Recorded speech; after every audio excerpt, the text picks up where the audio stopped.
نحمده ونستعينه ونستغفره ونؤمن به ونتوكل عليه ونعوذ بالله من شرور أنفسنا ومن سيئات أعمالنا من يهده الله فلا مضل له ومن يضلله فلا هادي له ونشهد أن لا إله إلا الله وحده لا شريك له ونشهد أن محمدا عبده ورسوله أعوذ بالله من الشيطان الرجيم بسم الله الرحمن الرحيم فإذا قضيتم مناسككم فاذكروا الله كذكركم آباءكم أو أشد ذكرا فمن الناس من يقول ربنا آتنا في الدنيا وما له في الآخرة من خلاق ومنهم من يقول ربنا آتنا في الدنيا حسنة وفي الآخرة حسنة وقنا عذاب النار إن الله وملائكته يصلون على النبي يا أيها الذين آمنوا صلوا عليه وسلموا تسليما زمان طول بجمان درود الشريف اللهم صل على محمد وعلى آل محمد كما صليت على إبراهيم وعلى آل إبراهيم إنك حميد مجيد اللهم بارك على محمد وعلى آل محمد كما باركت على إبراهيم وعلى آل إبراهيم إنك حميد مجيد ما تاسو ته د موږ متعلق بیان شروع کړو نو الله که موږ او تاسو لا ژوند را نصیب کو نو ان شاء الله دا جمعه به هم د 11مه جمعه د موږ متعلق بیان وي تاسو ته تیر شوی جمعه المبارک په ورځ باندې ما دا منځنۍ قاعده او د هغې د الفاظو حقیقت بیان کو تشهود چې ورته موږ او تاسو وایو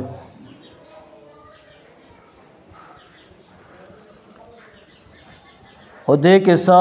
مسائل لې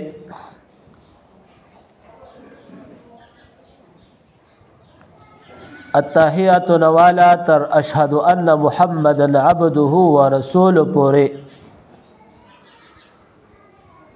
منذ ویل واجب دی پا قاعده کی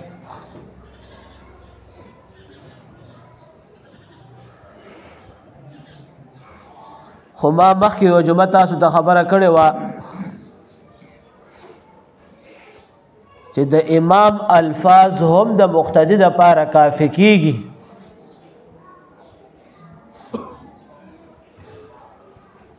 عذرن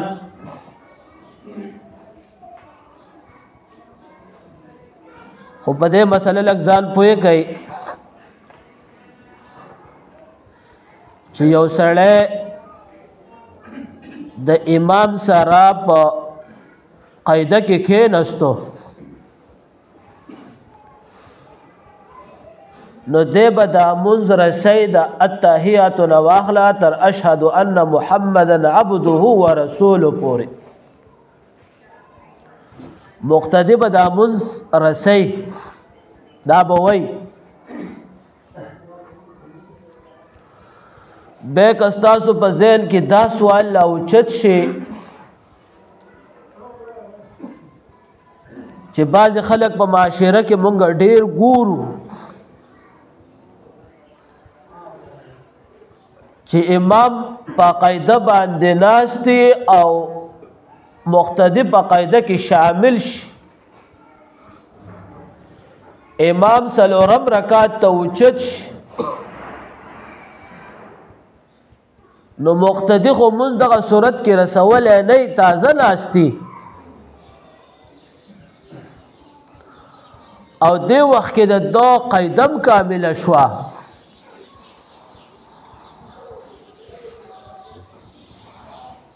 نو دې وخت کې به وس دا مقتدی څه کوي دا مونځ به رسئ او که پرېږدي به امام د څلورم رکعت ته پاڅېدو زمونږ استاسو په ژوند کې دا ډیر کېږي او بلکې مونږ ټولو سره داسې کېږي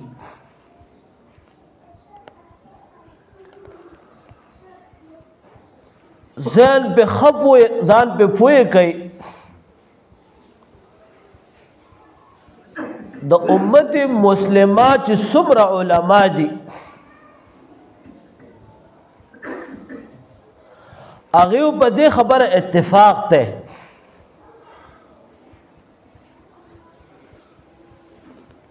چې مقتدی بعد منځ رسي امام د خیر د پاسېدلې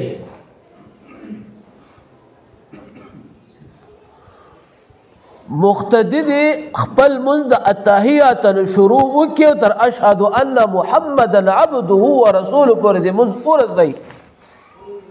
او بیا دی پاسېږي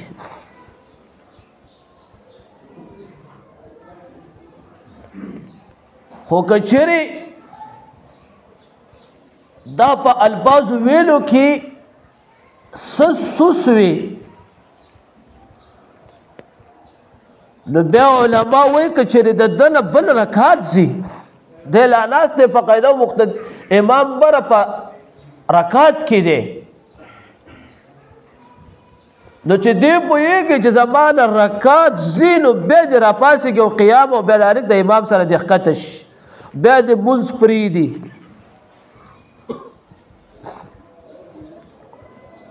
خو علما ذکر کوي چې بهتر دا ده چې دې مونځ ورسئ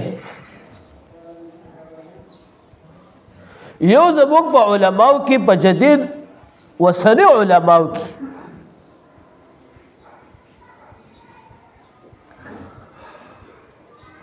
حضرت علامہ تقی صاحب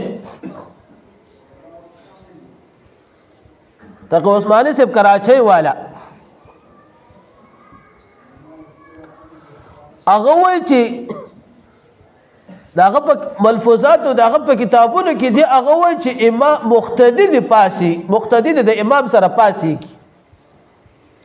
بس دې مونږ پری دی د الفاظ وزن به پری دی هغه خپل دلیل وایي هغه دا وایي چې د امام سره اقتدا لازمه ده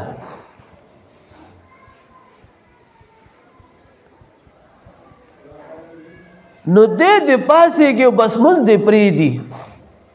او د دو قیدم کامله شوه دا زمونږ تقی صاحب اوس هم موجود دی دا د هغه ملفوظات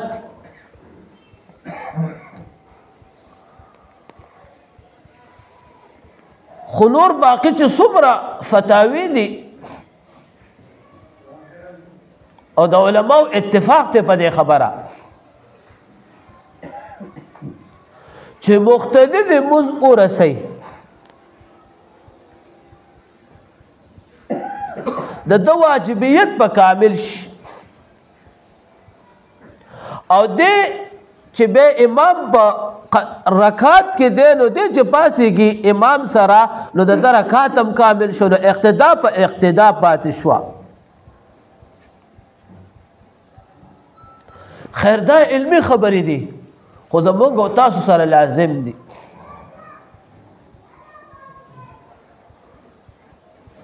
نو مونځ مقتدی رسول واجب دي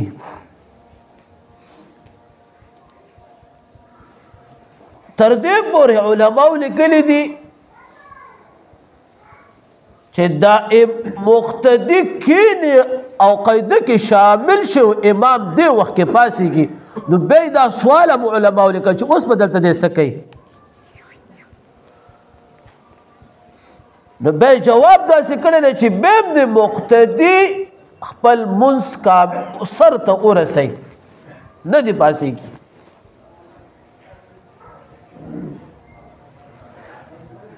نو دا التحیت نوالو تر اشهد ان محمدن عبده ورسوله پورې چې کم دی منځ ویل واجب دی.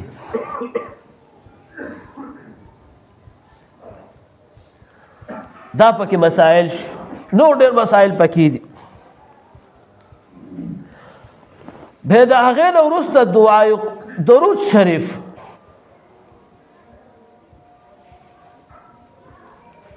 دا ویل بیا سنت دي. ما تیر شوی جماعت المبارک ورځ تاسو ته خبره کړې وه دې کې. به د هغې نه وروسته دعا ده.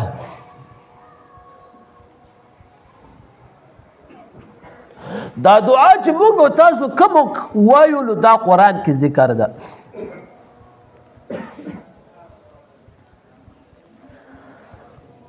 په ابتدا د اسلام د زمانې نه وړاندې او دغه وخت کې الله رب العزت قرآن کې د دې خلکو حقیقت ښکاره کوي. کوم وخت کې به چې خلک حج مبارکه لرالل، حج لبرالل او حج به کوو، ارکان به کامل کړل، نو به الله ته متوجه شول. دا الفاظ به کول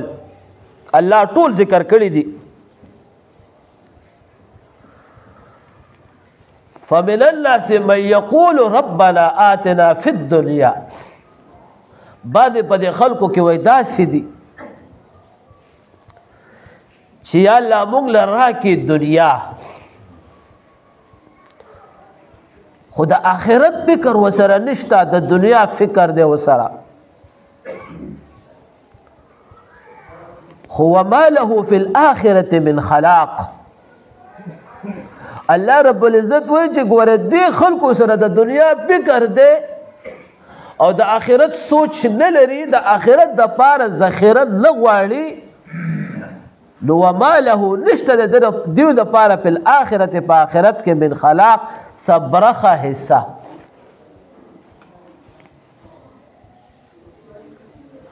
او بیا الله رب العزت د بعضو مؤمنانو د نیکانو خلقو ذکر کوي. ومنهم من يقول ربنا آتنا في الدنيا حسنة وفي الآخرة حسنة وقنا عذاب النار. بعد په دې خلکو کې الله رب العزت وایي داسې دي چې ربنا آتنا في الدنيا، یا الله وایي راکې موږ له دنیا. خو د دنیا سره یو لفظ ذکر کوي حسنه، بهترین دنیا، حلال دنیا، د ظلم نه پاک دنیا.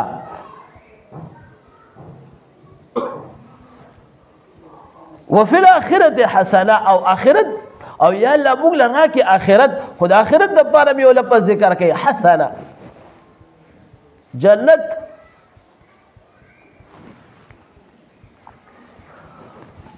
او وقنا عذاب النار، او دا یا الله موږ بچ کې عذاب د اور نه،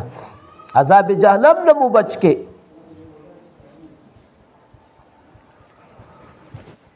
نو د الله نه موږ تاسو غواړو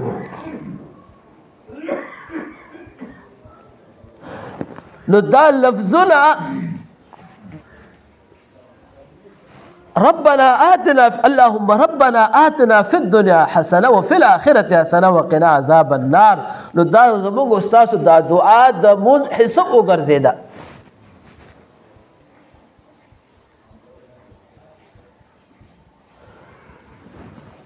که یو سړی د دې الفاظو په ځای باندې نور الفاظ ادا کوي، خو مسنون دعاګانې هم ادا کولی شي. خو علما ذکر کوي چې دا بهترینه دعا ده، د دې نه اوچته دعا نوره نشته. نو فکر دا ده چې دا ذکر شي. او د دې نه پس که یو انسان زل نور دعاګانې غواړي نو هم غوستی شي خو مسنون دعاګانې خو یو قید شته ګوره عقید دا دی چې ګوره په پښتو په پارسي او په انګلیش په نورو زبانونو بیا نه غواړي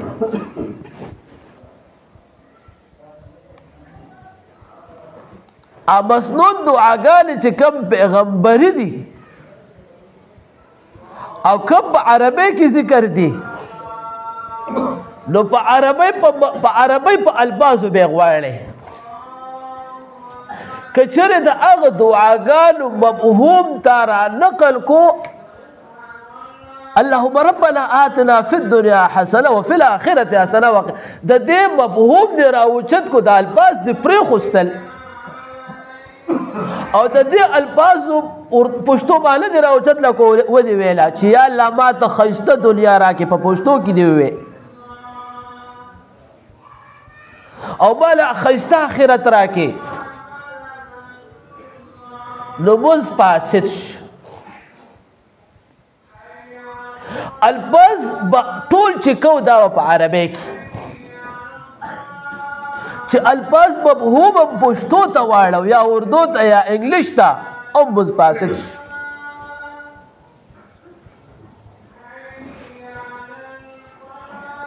نو د دې نه پس چې موږ څومره دعاګانې هم غواړو دا په عربی الفاظو کې کوو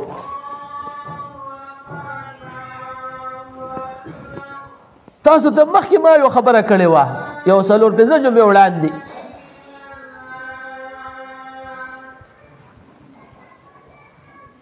ما ویلو داسې چې اللهم زه خلکو له دا وظیفه ورکوم او خپل ذاتي م استعمالوم ویم اللهم ربنا آتنا في الدنيا حسنه وفي الاخره حسنه وقنا عذاب النار د دې نه بس ربنا هب لنا من ازواجنا وذرياتنا قرة اعين وجعلنا للمتقين اماما دا الفاظ ویم دینه پس به سلام ګرځوم که په جبه کې مو که ځان له مو که هر څنګه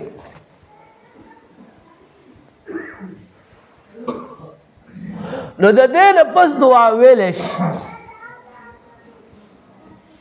ملګرو ما باندې دوه سوال وکړو چې اللهم ربنا آتنا في الدنيا حسنه د دینه پس اللهم ربنا آتنا في دا بكامل دعاء رسه اللهم ربنا آتنا في الدنيا حسنه وفي الاخره حسنه وقنا عذاب النار وس كامل فرد دعاء شوا بس کې بکټکېلا نو دا هغه نه پس کې به نور دعاګانې هم غواړي نو هغه به کامل غواړي او دعا د الله نه ډېره غواړي ان شاء الله په دې به هم تاسو ته یو جمعه خبره کوم دعا متعلق نبی صلی الله علیه وسلم فرمایي الدعاء مخ العباده حدیث مبارک دعا مغز د عبادت ته مغز به موږ تاسو پیژنو مغز وای د هر شي هغه نچول بادام او اخروټ او یو شی بل شی دغه چې د ادن مقاصد دی موږ خو استعمالو دې ته مغز وای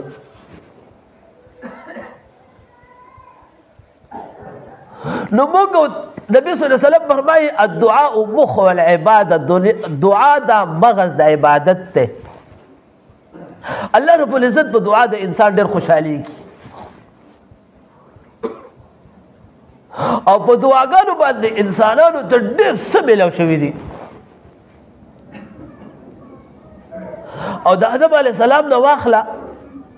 انبیاء او رسولان چې څومره دنیا ته راغلي تر خوږ پیغمبر د محمد صلی الله علیه وسلم تک هغه الله ډېر دعاګانې غوښتلې دي ټیم نا وخت دی یو خبره کوم اخرنه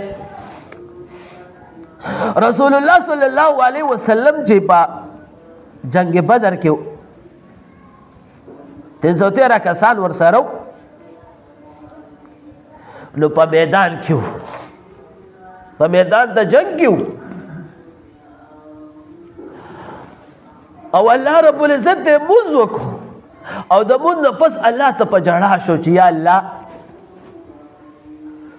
نه اسلحه شته نه ټوپک شته نه توره شته نه اسونه شته او یا الله پروردګار دا لږ صحابه مې درته راوستي دي 313 او هغه په زرګاو دي او ټول اسلحه بند دي او یا الله که دا دې ختم کړو د ستا د نوم ویلو والا به څوک پاتې نشي او یا الله دا فتح مونږ ته راکړي